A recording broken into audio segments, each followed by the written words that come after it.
Parmi les céréales complètes, il faut préférer celles qui ont un index glycémique modéré ou bas. Et j'irai même plus loin. Il faut réussir à consommer le moins possible de glucides. Si vous avez 3 repas par jour, arrangez-vous pour le consommer des glucides à un seul repas entre les 3. Si vous réussissez à le faire ainsi et à ajouter les plantes médicinales qui ont montré leur effet sur le cancer. J'ai parlé de l'artémisia annua, bien entendu. J'ai parlé du caïcédra. J'ai parlé de l'aubergine sauvage. J'ai dit, il y a une autre plante également dont on parlera prochainement qui est surpuissante contre le cancer. Il y a également des molécules naturelles qu'il faut mettre à contribution. J'ai parlé des épices comme le curcuma que vous devez réussir à utiliser de la meilleure manière pour assimiler le maximum de curcuminoïdes. J'ai parlé de l'ail et j'ai décrit déjà au cours d'un live précédent la meilleure façon d'utiliser de l'ail pour réussir à booster votre système immunitaire.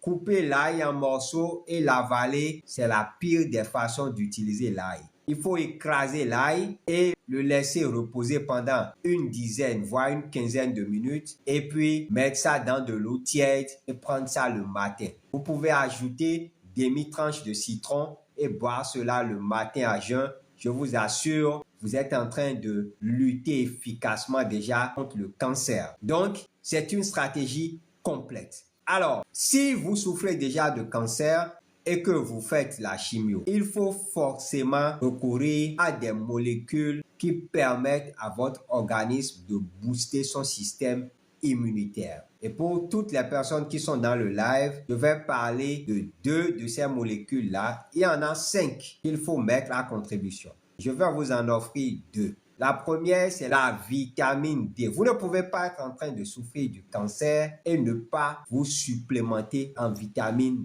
D. Même si les bilans sanguins montrent un niveau sérique de vitamine D normal, supplémentez-vous quand même en vitamine D. Je vous assure, ça va augmenter grandement vos chances de survie. Deuxième vitamine à mettre à contribution, la vitamine E naturelle. Surtout si vous souffrez d'un cancer agressif comme le cancer du pancréas, supplémentez-vous en tocotriénol. C'est pourquoi l'huile rouge de palme ne doit pas être bannie. Ceux qui font du lynchage de notre huile de palme sont payés pour le faire. L'huile de palme est un trésor de santé. Est une huile très riche en tocotriénol.